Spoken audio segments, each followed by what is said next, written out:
அருள் பேசிட்டு இருக்கும்போது எனக்கு ஒரு நினைவு வந்தது. அது வந்து ரெண்டும் பிரிஞ்சதுன்றது பாருங்க. அது பள்ளமான பகுதியில கடல் ஏறிடுச்சு அவ்வளவுதான். இலங்கையும் தமிழ்நாடும் துண்டானது இருக்கிற கொஞ்சம் சர்ஃபேஸ் பள்ளமா இருக்கிறதுல கடல் ஏறிடுச்சு அவ்வளவுதான். அப்படிதான் பிரிச்சது. ஆக்சுவலா லேண்ட்ஸ்கேப் எல்லாம் ஒண்ணுதானே, இங்க இருக்கிற பணம் தான் அங்க இருக்கு. ஆக்சுவலா என்னன்னா ஒரு முக்கியமான நாள், நானும் தேவதை அவதாரம் எல்லாம் பண்ண கேமராமேனு நம்ம போன மாதிரி முதல்ல நாங்க போனோம். அது வந்து இது டைம்ல சுனாமி டைம்ல அங்க இருக்கோம். நாங்க சுனாமி ஹிட் அன்னைக்கு அங்கதான் இருக்கேன், நான் கிளிநொச்சியில இருக்கிறேன். ஆக்சுவலா அது இப்ப நான் வந்து இப்பயும் அதை வந்து வியப்பா நினைச்சுக்கிட்டே இருக்கிறது. அந்த நாள் வந்து என்னன்னா நானும் அவரெல்லாம் உட்காந்து பேசிட்டு இருக்கோம். அதுக்கு முந்தின நாள் வந்து 25 இது கிறிஸ்துமஸ். அங்க இருக்கிற கலைஞர்களோட நான் போய் டைம் எல்லாம் ஸ்பெண்ட் பண்ணிட்டு வந்து ரெஸ்ட் எடுத்துட்டு கிளிநொச்சியில இருந்து நாங்க யாழ்ப்பாணம் யூனிவர்சிட்டி ப்ரோக்ராமும் போனோம். அதுக்கு முன்னாடி ஒரு என்ன சொல்லுங்க ஒரு 2 hours முன்னாடி தான் இது சுனாமி ஹிட். அந்த டைம் நாங்க போகும்போது பெரிய ப்ராப்ளமா இருக்கு. நாங்க போய் எல்லாம் ஹெல்ப் பண்ணி அப்புறம் தான் போனோம். அப்ப நாங்க என்னன்னா கிளம்பி போறதுக்கு முன்னாடி நாங்க நானு நண்பர்கள் அங்க இருக்கிற ஒரு 5 பேர், அதாவது நார்வே தூதுக்குள்ள அங்க வந்திருக்காங்க, அவங்களோட எங்களோட இருக்காங்க. அப்ப நாங்க எல்லாரும் ஒன்னா உட்காந்து பேசும்போது இயல்பாவே என்னன்னு தெரியல எப்படி இது பிரிஞ்சிருக்கும். ஏன்னா ஏற்கனவே சுனாமிய வந்து புயலையும் சுனாமியும் தென்பகுதி எப்போதும் சந்திச்சுக்கிட்டே இருக்கு ஹிஸ்டாரிக்கலா. அதனாலதான் வந்து இந்த தண்ணி ஏறி இதை பிரிக்குது, ஏறி பிரிக்குது. கூட என்னன்னா தமிழ்நாட்டுடைய மேப் வந்து கொடியக்கரை கிட்ட ஒரு முகம் போல மூக்கு போல இருக்கு பாருங்க, இப்படி போய் மேல அப்படி ஒரு ஷேப். இந்த ஷேப்பையே வந்து தமிழ்நாட்டுடைய கரை அரிச்சு இந்த ஷேப்பையே தொடர்ந்து சுனாமி தான் அமைக்குது. அதை பத்தி பேசிட்டு இருக்கும்போதுதான் இந்த சுனாமி நடந்துச்சு. எங்களுக்கு இன்னைக்கு வரைக்கும் அது அதிசயமா நாங்க நினைச்சுக்கிட்டே இருக்கிறது. என்ன சும்மா பேசிட்டு இருக்கேன், சாப்பிட்டுட்டு பேசுங்க அப்படின்னு சொல்றாங்க. நான் போய் சாப்பிடுறோம்.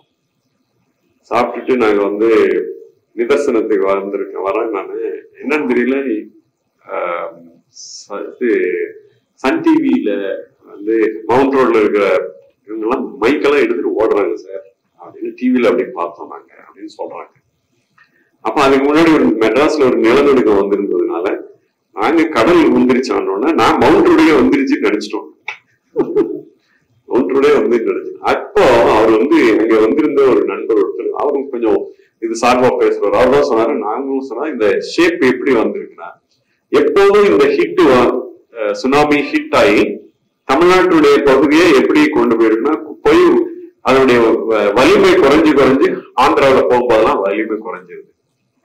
அது எப்பவுமே நடந்திருக்கிறனாலதான் இந்த இந்த இது அவர் என்ன சொன்னாரு, பள்ளம் வந்து ஏற்கனவே இங்க இது ராம்நாத் டிஸ்ட்ரிக்ட் பகுதிகளில் ஒரு பள்ளம் இருக்கிறதுனாலதான் தண்ணி இப்படி ஏறி அந்த பக்கம் இறங்கி சுனாமி தான் வந்து இத வந்து கலைக்குது அப்படின்னு சொன்னாரு. அது நினைவு வந்தது எனக்கு சொல்லிட்டு இருந்தேன். ஆக்சுவலா அதே நாள் நாங்க பேசிட்டு இருக்கிற 1/2 மணி நேரத்துல அது நடக்குது. எல்லாரும் ஓடுறாங்க. நாங்க போற வழியில எல்லாம் வந்து அதாவது எப்போதும் நான் அப்படி பார்த்ததே இல்லை. அதாவது பறவைகள் வந்து திடீர்னு வந்து டே லைட் எல்லாம் போயிட்டா கிரகணம் வந்துச்சுன்னா பேர்ட்ஸ் எல்லாம் போய் உடனே மரத்துல எல்லாம் கூடும் பாருங்க. இந்த கிரகணம் வந்ததுன்னா அது போல நான் மக்களை பார்த்தாங்க. நாங்க போகும்போது மொத்த பேரும் வந்து ரோட்ல என்ன நடக்குதுன்னு தெரியாம வந்து நிக்கிறாங்க. பழை அதெல்லாம் தாண்டி போகும்போதெல்லாம் அப்புறம் நாங்களே ஒரு அம்மா வந்து தூக்கி போட்டு வண்டியில போட்டு குழந்தைகளையும் தூக்கி நாங்க கொண்டு போய் யாழ்ப்பாணம் ஆஸ்பத்திரியில விடுறோம். அப்ப வந்து அது அவங்க என்ன சொன்னாங்க, அந்த ஒரு 2 நாள் மொத்தம் கொலாப்ஸ் ஆயிடுச்சு அந்த இது.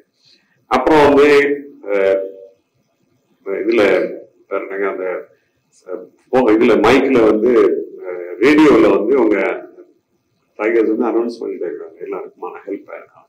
அப்ப இந்த நாள்ல திரும்பி வந்தபோது இந்த தூதுக்குழுல இருந்தவரும் இதே சொன்னார். அதாவது ஐஸ் உருகி அந்த பகுதியில இருக்கிற பகுதியை எப்படி அதெல்லாம் நடக்கும் முன்னாடி எல்லாம் அப்படின்னு சொன்னது இது சாத்தியம். நாங்க சொல்றோம், ஒரு ஆஸ் அன் ஆர்டிஸ்ட் ஒரு கூட வந்து இது கணிச்சுக்கிட்டு தண்ணி இப்படி ஏறி அங்க இறங்கிருச்சுங்க, மொத்தமா வந்ததுல பள்ளமா இருந்ததுனால தண்ணி இறங்கிருச்சு அப்படின்னு சொன்னேன். அது அப்படிதான் சாத்தியம் இருக்கும், வேற எதுவும் இல்லை. நாங்க என்ன சொன்னோம், இங்க இருக்கிற இது தமிழ்நாட்டிலயும் கேரளாவிலையும் இருக்கிற லேண்ட்ஸ்கேப் தான் இங்க இருக்கு, வேற என்ன இருக்கு.